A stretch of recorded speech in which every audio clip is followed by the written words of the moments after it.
So I want to start this talk by showing y'all a photo, and it's a photo many of you have probably seen before. So I want you all to take a moment and look at this photo and really reflect on some of the things that come to mind. And what are some of those things, those words?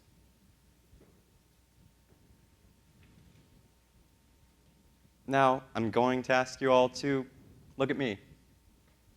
What words come to mind when you look at me? What separates that man up there from me?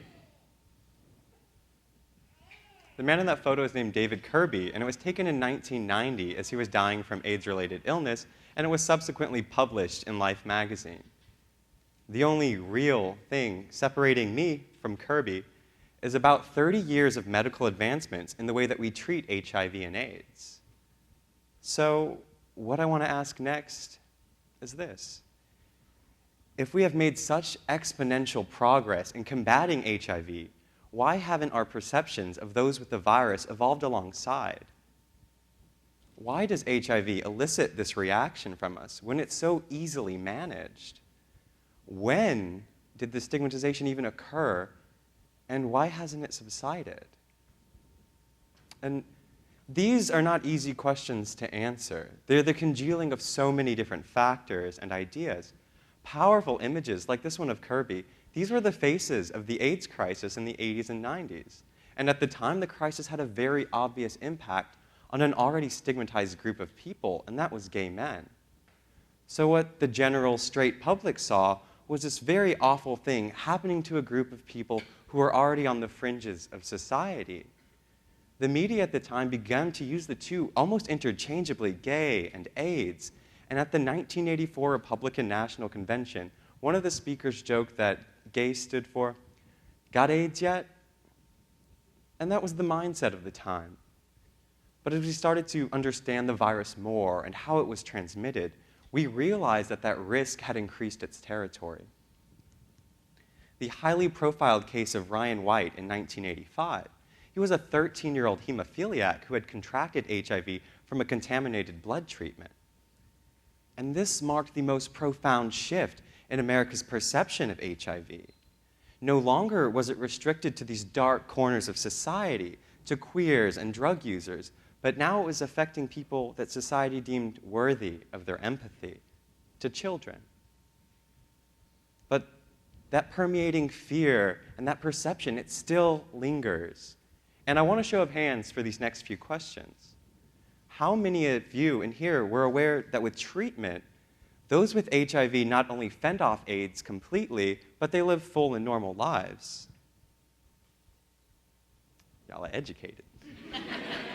How many of you were aware that with treatment, those with HIV can reach an undetectable status, and that makes them virtually uninfectious? Much less. How many of you were aware of the pre- and post-exposure treatments that are available that reduce the risk of transmission by over 90%? See, these are incredible advancements that we have made in fighting HIV, yet they have not managed to dent the perception that most Americans have of the virus and those living with it. And I don't want you to think I'm downplaying the danger of this virus, and I am not ignorant of the harrowing past of the AIDS epidemic. I am trying to convey that there is hope for those infected, and HIV is not the death sentence it was in the 80s. And now, you may ask, and I asked this question myself initially, where are the stories? Where are these people living with HIV? Why haven't they been vocal? How can I believe these successes, or these statistics, without seeing the successes? And this is actually a very easy question for me to answer. Fear, stigma, and shame. These keep those living with HIV in the closet, so to speak. Our sexual histories are as personal to us as our medical histories, and when you overlap the two, you can find yourself in a very sensitive space. The fear of how others perceive us when we're honest keeps us from doing many things in life. And this is the case for the HIV-positive population. To face social scrutiny and ridicule is the price that we pay for transparency.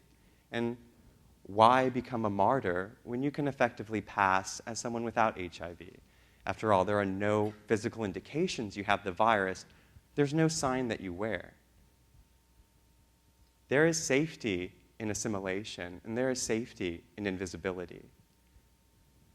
I'm here to throw back that veil and share my story. So, in the fall of 2014, I was a sophomore in college, and like most college students, I was sexually active, and I generally took precautions to minimize the risk that sex carries. Now, I say generally because I wasn't always safe. It only takes a single misstep before we're flat on the ground, and my misstep is pretty obvious. I had unprotected sex, and I didn't think much of it. Fast forward about 3 weeks, and it felt like I'd been trampled by a herd of wildebeest. The aches in my body were like nothing I have felt before or since. I would get these bouts of fever and chill. I would reel with nausea, and it was difficult to walk. Being a biology student, I had some prior exposure to disease, and being a fairly informed gay man, I had read a bit on HIV. So to me, it clicked that this was seroconversion, or as it's sometimes called, acute HIV infection. And this is the body's reaction in producing antibodies to the HIV antigen. It's important to note that not everybody goes through this phase of sickness, but I was one of the lucky ones who did. And I was lucky as in there were these physical symptoms that let me know, hey, something is wrong. And it let me detect the virus pretty early. So just to clarify, just to hit the nail on the head, I got tested on campus. And they called me, or they said they would call me the next morning with the results. And they called me, but they asked me to come in and speak to the doctor on staff. And the reaction I received from her wasn't what I was expecting. She reassured me of what I already knew, that this wasn't a death sentence. And she even offered to put me in contact with her brother, who had been living with HIV since the early 90s. I declined her offer, but I was deeply touched. I was expecting to be reprimanded. I was expecting pity and disappointment. And I was shown compassion and human warmth. And I'm forever grateful for that first exchange. So, obviously, for a few weeks, I was a physical mess.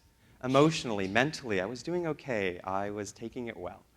But my body was ravaged. And those close to me, they weren't oblivious. So I sat my roommates down, and I let them know I'd been diagnosed with HIV, that I was about to receive treatment, and I didn't want them to worry. And I remember the look on their faces, and they were holding each other on the couch, and they were crying. And I consoled them. I consoled them about my own bad news, but it was heartwarming to see that they cared. But from that night, I noticed a shift in the way that I was treated at home. My roommates wouldn't touch anything of mine, and they wouldn't eat anything I had cooked. Now, in South Louisiana, we all know that you don't refuse food. And I'm a damn good cook, so don't think that passed me by. But from these first silent hints, their aversion got gradually more obvious and more offensive. I was asked to move my toothbrush from the bathroom. I was asked to not share towels. And I was even asked to wash my clothes on a hotter setting. This wasn't head lice, y'all. This wasn't scabies. This was HIV. It can be transmitted through blood, sexual fluids like semen or vaginal fluids, and breast milk. Since I wasn't sleeping with my roommates, I wasn't breastfeeding them, and we weren't reenacting Twilight, I was of no risk to them. And I made this aware to them, but still, this discomfort, it continued until eventually I was asked to move out. And I was asked to move out because one of my roommates had shared my status with her parents. She shared my personal medical information to strangers. And now I'm doing that in a room full of 300 of y'all. But at the time, this was not something I was comfortable with. And they expressed their discomfort with their daughter living with me. So being gay, raised in a religious household, and living in the South, discrimination wasn't new to me. But this form was. And it was tremendously disappointing because it came from such an unlikely source. Not only were these college-educated people, not only were they other members of the LGBT community, but they were also my friends. So I did. I moved out at the end of the semester, but it wasn't to appease them. It was out of respect for myself. I wasn't going to subject myself to people who were unwilling to remedy their ignorance, and I wasn't going to let something that was now a part of me ever be used as a tool against me. So I opted for transparency about my status, always being visible. And this is what I like to call being the everyday advocate. And the point of this transparency, the point of this everyday advocacy, was to dispel ignorance. And ignorance is a very scary word. We don't want to be seen as ignorant, and we definitely don't want to be called it. But ignorance is not synonymous with stupid. It's not the inability to learn, it's the state you're in before you learn. So when I saw someone coming from a place of ignorance, I saw an opportunity for them to learn. And hopefully, if I could spread some education, then I could mitigate situations for others like I had experienced with my roommates and save someone else down the line that humiliation. So the reactions I received haven't been all positive. Here in the South, we have a lot of stigma due to religious pressures, our lack of a comprehensive sex education, and our general conservative outlook on anything sexual. We view this as a gay disease. Globally, most new HIV infections occur between heterosexual partners. And here in the States, women, especially women of color, are at an increased risk. This is not a gay disease. It never has been. It's a disease we should all be concerned with. So initially, I felt limited. I wanted to expand my scope and reach beyond what was around me. So naturally, I turned to the dark underworld of online dating apps, to apps like Grindr. And for those of you who are unfamiliar, these are dating apps targeted towards gay men. You can upload a profile and a picture, and it'll show you available guys within a radius. Y'all have probably heard of Tinder. Grindr has been around for a lot longer, since it was much harder to meet your future gay husband at church or the grocery store, or whatever straight people did before they found out they could date on their phones. So on Grindr, if you liked what you saw or read, you could send someone a message, you can meet up, you can do other things. So on my profile, I obviously stated that I had HIV, I was undetectable, and I welcomed questions about my status. And I received a lot of questions and a lot of comments, both positive and negative. And I want to start with the negative, just to frame some of this ignorance that I've mentioned before. And most of these negative comments were passing remarks or assumptions. They would assume things about my sex life or my sex habits. They would assume I put myself or others at risk. But very often, I would just be met with these passing ignorant remarks.